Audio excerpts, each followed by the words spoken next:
Greetings once again, my friends, and welcome to Brand of Man Ministries, where we are dedicated to cultivating one disciple at a time for the cause of Christ. So today we'll be exploring the final verses of chapter 1, specifically verses 26 through 32. Now we could continue into chapter 2, right about verse 11. We'd probably stop for a complete thought of Paul, but this is a fairly decent natural break. So we'll continue into chapter 2 the next episode to make best use of our time today.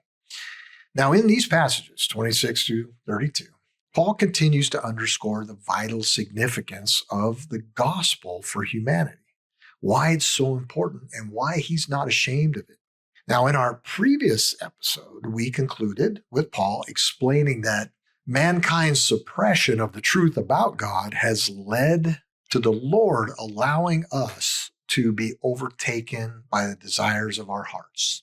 Consequently, people serve themselves rather than the author and creator of all things. So Paul's going to continue here in the flavor that God has judged humanity and left them in their sin. Not entirely.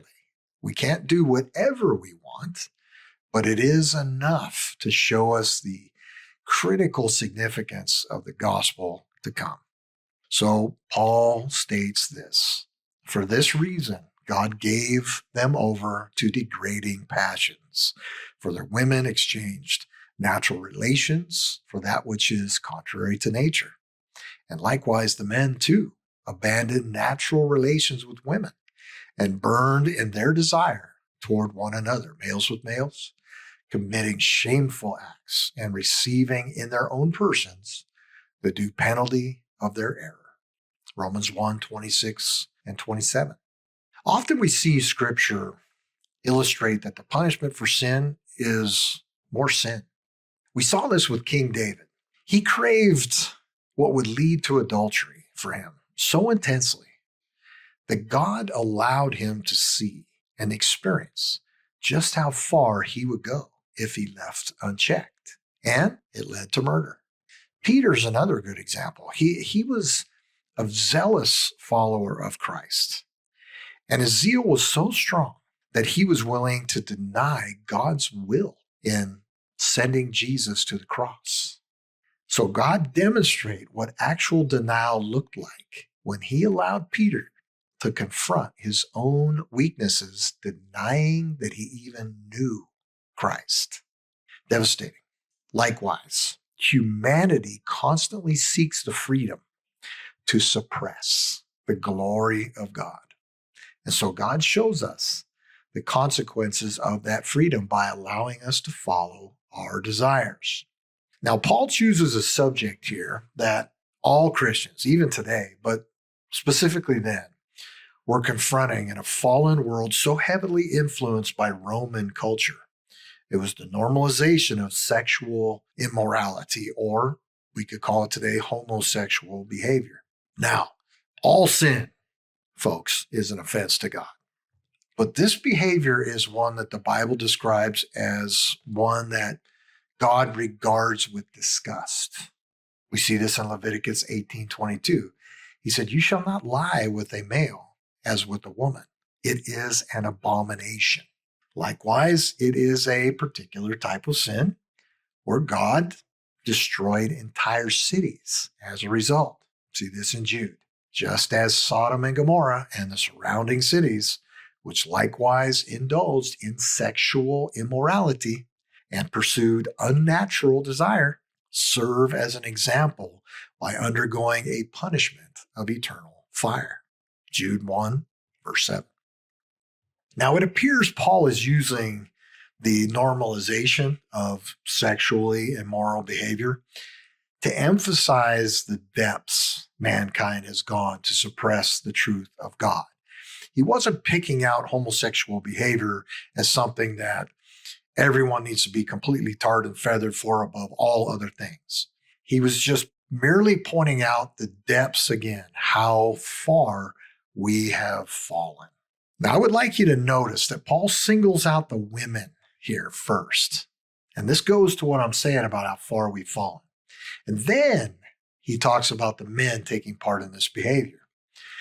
Typically, it is in Scripture, it is the men who are showcased for acts of ungodliness without any consciousness about it. Paul seems to be saying that the depths of this suppression of truth have fallen so far that even the women have succumbed to its corruption, totally against nature. God created humanity with a very specific purpose, to behave in a certain way. Simple. Sexually immoral behavior is an offense against one of the most fundamental principles God created in the natural world, which is the propagation of the species. So in simple terms, such behavior is not only a sin against God, but also a rejection of the truth about God, which is revealed through creation. That's why Paul is using this homosexual example of immoral, depraved behavior, because his whole point about the wrath of God being revealed is because of one particular sin. We suppress the truth about God that we all see around us. And this is a basic affront against that. Now, in verse 27, we see that when humanity deliberately engages in this type of more immoral behavior, they suppress the truth of God. And when that happens, there is a consequence. Paul emphasizes this by stating that they are receiving in their own persons the due penalty of their error. Well, what does this penalty entail? God allows humanity to experience the consequences of their choices. As it is written, verse 28, and just as they did not see fit to acknowledge God, God gave them up to a depraved mind to do those things that are not proper. Again, Romans 1:28. Now, although Paul uses this extreme example of sexual immoral acts to illustrate the depths of human depravity, he emphasizes that it encompasses much more than that.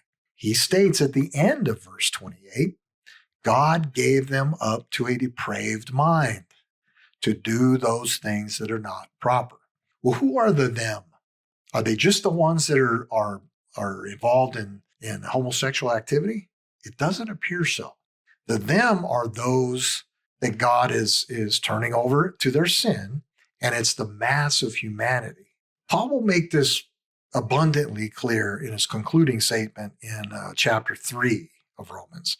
But for now, he gives us a preview by describing the conduct in the general sense, stating things that are not proper.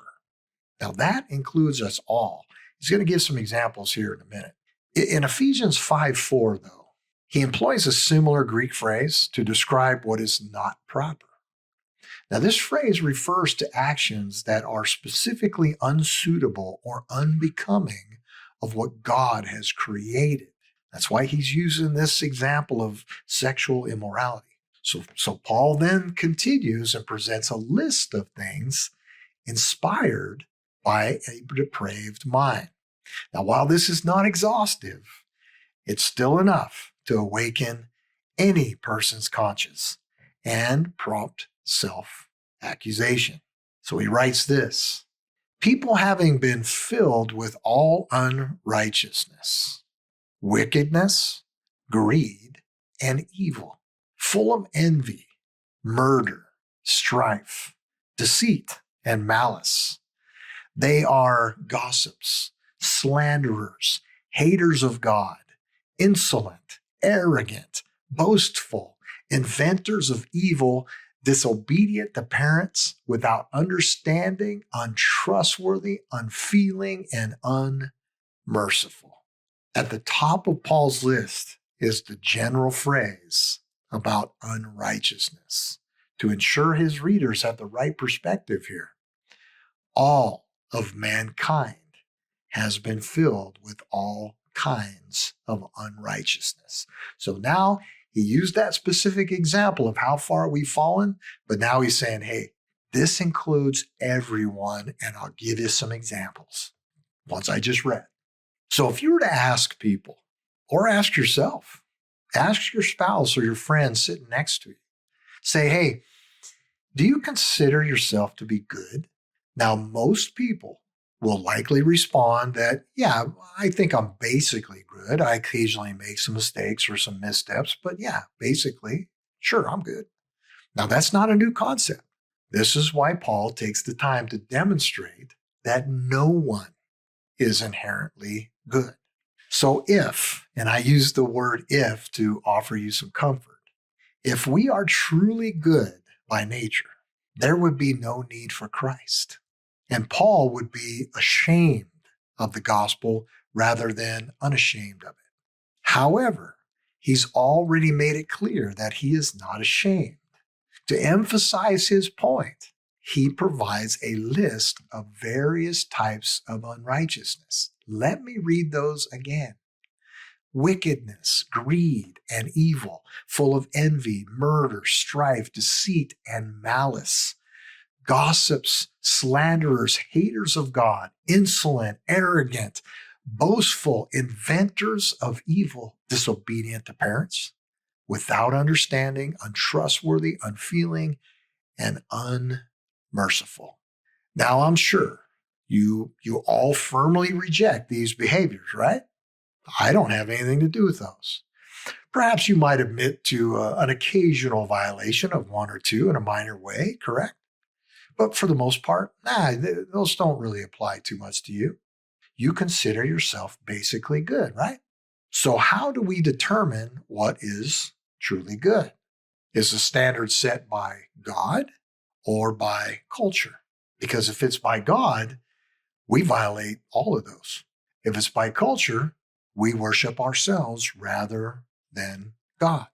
Because if what is good is slightly determined by culture, then it should come as no surprise that we can no longer even define a woman.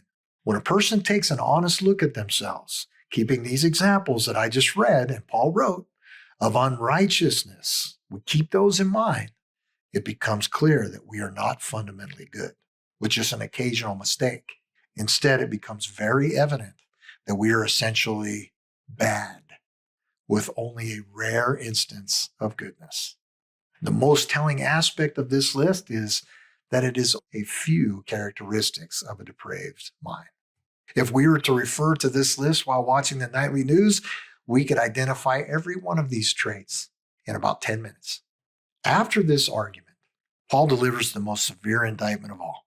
He says, although they know the ordinance of God, that those who practice such things are worthy of death, they not only do the same, but also approve of those who practice them.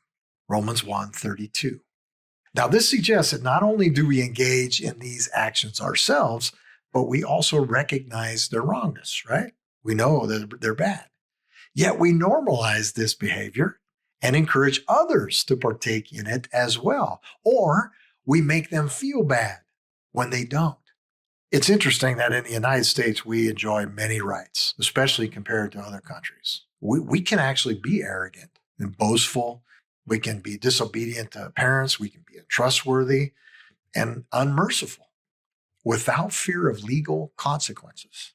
And that's primarily due to what? Our cultural norms and ideology. We have certain freedoms. One of them is to suppress the truth of God. We're free to do that. However, God declares that we really don't have that right. And violations of his commandments are deserving death. Now, many feel this is pretty harsh from an all-loving and merciful God. So what do? They suppress the truth of God in exchange for a lie. You hear it all the time. God is love. He indeed is. But he is also just. We leave that part out. So as a result, we worship the creature, which is us, and all the things that we do, instead of the Creator and all the things that he has done. I warned you at the beginning that Paul would spend a couple of chapters here laying the groundwork for the significance of the gospel by crushing his readers, both Jew and Gentile, with the reality of their sin. Jesus did the same thing all throughout his ministry. Remember, Paul nor any apostle founded this church. So Paul wants them and us today to fully understand the necessity of the gospel for our salvation. Now, although some challenging passages are still ahead, the euangelion, the gospel of God, is indeed coming. So hang in there. However, it is essential at this point that we first hear this terrible news of human depravity, where no one gets away unscathed, before receiving the good news of Christ for what it is. Now, I would also caution you here, just for these specific passages, not to become overly zealous with issues of sexual immorality. They are bad, absolutely. But we all struggle with various forms of unrighteousness, and God views them all the same. Paul uses this point of homosexual behavior to illustrate the depth of mankind's fallenness. In our next discussion, folks, we will dive into Romans 2. This is the second chapter, and we're going to go all the way to verse 16, 1 through 16, because Paul's not finished yet. To fully grasp the significance of the gospel, I say again, we must first come to terms with our brokenness before a holy and all-powerful God in light of his law. So hang in there. You're doing great. Thank you for listening, and grace and peace be with you all.